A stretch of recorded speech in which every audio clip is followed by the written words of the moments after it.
ఉద్యోగం కోసం చూస్తున్నారా? ఓం శక్తి ప్రైవేట్ లిమిటెడ్ కంపెనీలో మార్కెటింగ్ జాబ్స్ 20,000 నుంచి 30,000 వరకు జీతం ఉంటుంది. సంప్రదించండి. అందరికీ నమస్కారం. నేను శిరీష. ప్రస్తుతం మనతో పాటు ఉన్నారు ప్రముఖ ఆధ్యాత్మికవేత్త, జ్యోతిష్య పండితులు రామదాస్ శర్మ గారు. గురుగారితో మాట్లాడతాం. నమస్కారం గురుగారు. నమస్కారం అమ్మా. గురుగారు, ఆగస్టు మాసంలో కుంభరాశి వారికి ఎలా ఉందంటారు? ఎలాంటి జాగ్రత్తలు తీసుకోవచ్చు అంటారు? ఆర్థిక పరంగా, ఆరోగ్యపరంగా ఈ మాసంలో వీరి యొక్క గ్రహ గోచారం ఏంటంటారు? కుంభరాశి వాయుతత్వ రాశి అమ్మ. వీళ్ళకి ఏంటంటే మిథున రాశిలాగా తులారాశిలాగా ఇది కూడా వాయుతత్వ రాశి. చాలామంది కుంభరాశి జలతత్వ రాశి అనుకుంటారు. కాదు, వాయుతత్వ రాశి అది. వాయుతత్వ రాశి అవడంతో వీళ్ళకి ఏమైంటుందంటే వీళ్ళకి వచ్చే ఆరోగ్య సమస్యలు కూడా వాయువు సంబంధించే ఉంటాయి. అంటే అసిడిటీ రావడము, లంగ్స్కి అలా ఉంటుందన్నమాట. సో వీళ్ళకి రాశ్యాధిపతి శని భగవానుడు ద్వితీయ స్థానంలో సంచారం, అంటే ఇల్నట్ శని ఉంది వీళ్ళకి. ఇంకొక సంవత్సరం దాకా ఉంటుంది. తర్వాత షష్టమంలో ఎక్కువ గ్రహాలు ఉన్నాయి, 6వ స్థానంలో ఎక్కువ గ్రహాలు ఉన్నాయి వీళ్ళకి గోచారరీత్యా. ఏ గ్రహాలు ఉన్నాయి అంటే బృహస్పతి ఉంది, తర్వాత బుధుడు, రవి కూడా ఉన్నారు. తర్వాత ఇప్పుడు ఈ నెల ప్రథమార్థంలో కుజుడు 4వ స్థానంలో నుంచి 5వ స్థానానికి మారుతాడు. తర్వాత శుక్రుడు వీళ్ళకి 8వ స్థానంలోకి వస్తాడు, కేతు 7వ స్థానంలోకి వస్తాడు. ఇది వీళ్ళ గోచారం. ముఖ్యంగా చెప్పాలంటే రాశిలో రాహు సంచారం వల్ల ఏమవుతుందంటే వీళ్ళు చాలా దుందుడుగ్గా ఉంటారు. రాహు రాశి మారిన దాకా, అంటే ఈ ఆగస్టు విషయంలో చెప్పాలంటే వీళ్ళు ఏంటంటే చాలా అగ్రెసివ్గా ఆలోచిస్తారు. వీళ్ళు ప్రతి విషయంలోనూ కూడా తొందరపాటుగా ఆలోచించడం అవకాశం ఉంది. ముఖ్యంగా ధనం విషయంలో, ఎందుకంటే శని భగవాన్ సంచారం 2వ స్థానంలో ఉంది. అయితే శని భగవాన్ మీద గురు దృష్టి కూడా ఉంది కాబట్టి చాలా వరకు ఆ సమస్యలు తగ్గే అవకాశం ఉంది వీళ్ళకి.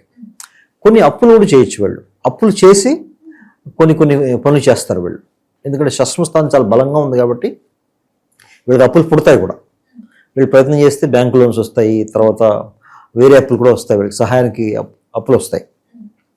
దాని ద్వారా పిల్లల ఫీజులు కట్టడానికి, ఏమైనా ఇల్లు కట్టడానికి, తర్వాత ఇంట్లో ఏమైనా శుభకార్యాలు చేయడానికి, అట్లాంటి వాటికి వాడతారు వీళ్ళు. అయితే కుంభరాశి వాళ్ళ రాష్ట్రాధిపతి శని కాబట్టి శని భగవానుడు ద్వితీయ సంచారం చేస్తున్నా కూడా అది పెద్ద దోషంగా అనుకోకూడదు. అది ఎందుకంటే రాష్ట్రాధిపతే కదా ఆయన. కాబట్టి రాష్ట్రాధిపతి రాశికి ఎక్కువ కీడు చేయడమే ఒక నమ్మకం జ్యోతిష్ శాస్త్రంలో. షష్టమ స్థానంలో ఎక్కువ గ్రహాలు ఉన్నాయి కాబట్టి అప్పులు దొరుకుతున్నాయి కానీ ఎక్కువ అప్పులు తీసుకోకూడదు. అది ముందు కొంచెం ఇబ్బంది వచ్చే అవకాశం ఉంది, అదొకటి చూసుకోవాలి. తర్వాత 8వ స్థానంలోకి శుక్రుడు రావడం, వీళ్ళకి శుక్రుడు రావడంతో ఏమవుతుంది, వీళ్ళకి చతుర్థాధిపతి రాశి నుంచి చతుర్థ స్థానం అధిపతి శుక్రుడు, అది 8వ స్థానంలోకి వెళ్తాడు. అంటే దాని అర్థం ఏంటంటే వీళ్ళకి పేరెంట్స్తో కొంచెం వీళ్ళకి కొంచెం పొరపచ్చారు, ముఖ్యంగా తల్లితో కొంచెం పొరపచ్చాలు వచ్చే అవకాశం ఉంది వీళ్ళకి. ఆ విషయంలో జాగ్రత్త తీసుకోవాలి వీళ్ళు. తల్లి ఆరోగ్యం గురించి కూడా కొంచెం జాగ్రత్త తీసుకోవాలి. 8వ స్థానంలోకి వెళ్ళిపోతున్నాడు కాబట్టి కొంతమందికి ఈ కుంభరాశి వాళ్ళకి వాళ్ళ మదర్ యొక్క ఆరోగ్యం గురించి కొంచెం జాగ్రత్త తీసుకునే నీడైతే ఉంది. సప్తమంలో కేతు సంచారం వల్ల వివాహానికి సంబంధించిన వ్యవహారాలు అంటే ఆలస్యం అవుతూ ఉంటాయి, కన్ఫ్యూజన్ ఉంటుంది వీళ్ళకి. అంటే వీళ్ళకి ఇన్ని ఆప్షన్స్ బాగున్నా కూడా వీళ్ళంతటి వీళ్ళు డిసైడ్ అయిపోవడం, దానివల్ల మ్యారేజ్ డిలే అవ్వడం, అలాంటి అవకాశాలు ఎక్కువ ఉన్నాయి వీళ్ళకి. అది కొన్ని పరిహారాలు చేయడం ద్వారా తప్పించుకోవచ్చు. ఓకే, మరి గురుగారు ఈ మాసంలో విద్యార్థులకు ఎలా ఉంటుందంటారు? విద్య పట్ల ఎలాంటి జాగ్రత్తలు తీసుకోవచ్చు అంటారు? విద్యార్థులకి ప్రథమార్థంలో బాగానే ఉంటుందమ్మా. ద్వితీయార్థంలో కొంచెం కష్టపడే అవసరం ఉంటుంది, ఎందుకంటే శుక్రుడు వీళ్ళకి 8వ స్థానంలోకి వెళ్తున్నాడు కాబట్టి వీళ్ళకి ఈ రాశికి సంబంధించి శుక్రుడు చాలా ఇంపార్టెంట్. విద్యార్థులకి శుక్రుడు చాలా ఇంపార్టెంట్. నీచపడుతున్నాడు శుక్రుడు. దానివల్ల ఏమవుతుందంటే చదువులో కొంచెం ఆసక్తి తగ్గొచ్చు, అయితే చేసుకునే పరిహారాల వల్ల అది ముందుకు వెళ్తుంది. మరి ఉద్యోగ రంగంలో ఉన్న వారికి కూడా ఎలా ఉంటుందంటారు? ఉద్యోగం లేకుండా నిరుద్యోగుల పరిస్థితి కూడా ఏంటంటారు? ట్రయల్స్ వేస్తుంటారు కదా, కొత్త జాబ్స్ కోసం వస్తాయంటాయా? అవకాశాలు ఏమైనా ఉన్నాయంటారా? అదేం నీకు ప్రాబ్లం లేదమ్మా, వస్తాయి. ఉద్యోగం విషయంలో కుజుడు సపోర్ట్ వీళ్ళకి ఎలాగా ఉంటుంది. అయితే సర్వీస్ సంబంధించిన జాబ్స్ వీళ్ళకి వస్తాయి. సర్వీస్ అంటే డే టు డే సర్వీసెస్ ఉంటాయి కదా, వీళ్ళకి గవర్నమెంట్ జాబ్స్ చెప్పలేం కానీ మామూలుగా ప్రైవేట్ సర్వీస్ జాబ్స్ అలాంటివి అయితే అవకాశం వాళ్ళకి. గురుగారు, అలాగే ఈ వివాహ యోగం, ఎవరైతే వివాహ ప్రయత్నాలు చేస్తున్నారో వారికి వివాహ యోగం ఉందంటారా? వివాహాల అవకాశాలు వస్తాయి వీళ్ళకి. ముఖ్యంగా వీళ్ళకి ఎలాంటి అవకాశాలు వస్తాయంటే వీళ్ళకి ఒక రకమైన out of the box thinking ఉంటుంది వీళ్ళకి. అంటే దాని ఉద్దేశం ఏంటంటే ఆ, ఇదే కమ్యూనిటీలో ఎందుకు చేసుకోవాలి, వేరే కమ్యూనిటీ చేసుకోవచ్చు కదా, ఈ కంట్రీలో ఉన్న వాళ్ళనే ఎందుకు చేసుకోవాలి, పెళ్ళి ఇలాగే ఎందుకు చేసుకోవాలి, మంగళసూత్రం కట్టి ఎందుకు చేసుకోవాలి, రిజిస్ట్రేషన్ మ్యారేజ్ చేసుకోవచ్చు కదా, ఇలాంటి అన్కన్వెన్షనల్ థింకింగ్ వస్తుంది వాళ్ళకి. కొన్నిసార్లు అవి ఇబ్బంది పెట్టచ్చు వాళ్ళని. ఇబ్బంది పెట్టి కొన్నిసార్లు ఆలస్యం చేయడానికి అవకాశం కూడా ఉంది వీళ్ళకి. కాబట్టి అవకాశాలు వస్తాయి, కానీ అవకాశాలు వివాహంగా కన్వర్ట్ అవ్వడం అనే శాతం అనేది తక్కువ ఉంటుంది. అలాగే గురుగారు సంతాన యోగం ఉందంటారా మరి? ఆ సంతాన యోగం, సంతానికి ఏం ప్రాబ్లం లేదు, ఉందమ్మా. కుటుంబ వాతావరణం ఎలా ఉంటుందంటారు? కుటుంబ వాతావరణం కొంచెం మందకొడిగా ఉంటుంది వీళ్ళకి. అంటే అందరూ ఒక డిప్రెస్డ్ మోడ్లో ఉంటారు వీళ్ళకి.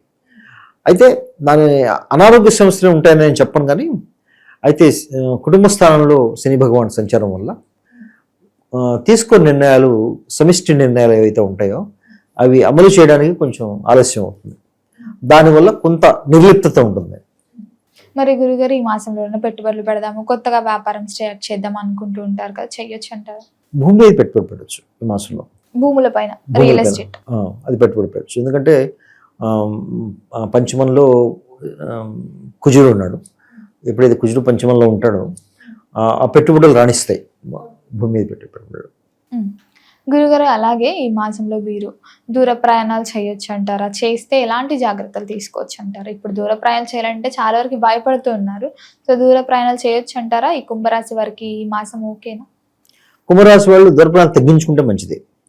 ఒక కారణం ఏంటంటే కుజుకు సంబంధించిన సపోర్ట్ దూర ప్రయాణాలకు లేదు. రెండో కారణం ఏంటంటే శుక్రుడు నీచంలో ఉన్నాడు వీళ్ళకి, దూర ప్రయాణాధిపతి, నవమస్థానాధిపతి.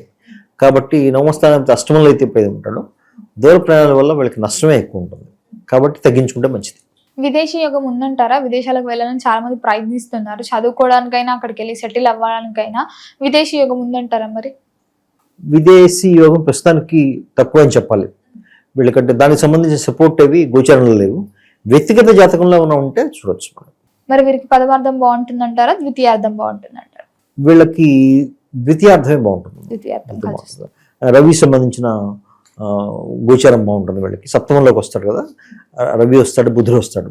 ఎప్పుడైతే సప్తమ స్థానం బలపడుతుందో వాళ్ళకి కొంచెం బాగుంటుంది. సప్తమంలో షష్టమ స్థానంలోకి వస్తారు. కాబట్టి షష్టమ స్థానంలో ఎప్పుడైతే వీళ్ళిద్దరు వస్తారో వాళ్ళ శత్రువులకు సంబంధించిన బాధలు తగ్గుతాయి వీళ్ళకి. దాంతో కొంచెం వీళ్ళకి శాంతి పెరుగుతుంది కొంచెం. మరి గురుగారు మొత్తం ఇది మాసం అంతా ఇంకా బాగుండాలంటే ఏ దైవారాధన చేయాలంటారు? ఎలాంటి పరిహారాలు చేసుకుంటే బాగుంటుందంట? వీళ్ళు ముఖ్యంగా చేయాల్సిందమ్మా, వీళ్ళకి యాక్చువల్గా లక్ష్మీదేవి ఆరాధన చేయాలి. వీళ్ళు దత్తాత్రేయ స్వామి ఆరాధన చేస్తే మంచిది. దత్తాత్రేయ స్వామి ఎందుకు చెప్తానంటే వీళ్ళకి పంచమ స్థానంలో దత్తాత్రేయ స్వామి వస్తాడు, షష్ఠమ స్థానంలో షష్ఠమ స్థానంలో దత్తాత్రేయ స్వామి గురు బృహస్పతి ఎప్పుడైతే వస్తాడో బృహస్పతికి సంబంధించిన అనుకూలత రావాలంటే వీళ్ళు దత్తాత్రేయ స్వామి ఆరాధన చేయాలి. వీళ్ళు లక్ష్మీమాత ఎందుకు చెప్పారంటే శుక్రుడు నీచంలో ఉన్నాడు. శుక్రుడు నీచంలో ఉండి అష్టమ స్థానంలోకి వస్తున్నాడు వీళ్ళకి. అష్టమ స్థానంలో వస్తూ ఆయన చుద్ధరాశి కూడా అధిపతి అయిన. కాబట్టి గృహంలో శాంతి బాగుండాలన్నా, చేసే పనులు విద్యార్థులకి వాళ్ళకి బాగుండాలన్నా, జనరల్గా అన్ని బాగుండాలన్నా సరే చతుర్థ స్థానం బాగుండాలి. దాని సౌఖ్యస్థానం అంటారు జాతకం కుండలిలో. శుక్రుడికి సంబంధించిన అధిదేవత లక్ష్మీదేవి కాబట్టి ఆమె ఆరాధన చేస్తే ఆ విషయంలో మెరుగుంటుంది. గురుగారు మొత్తం మీద ఆగస్టు మాసంలో కుంభరాశి వరకు ఎలా ఉంది, ఎలాంటి జాగ్రత్తలు తీసుకోవాలో తెలియజేసినందుకు ధన్యవాదాలండి. నమస్కారం.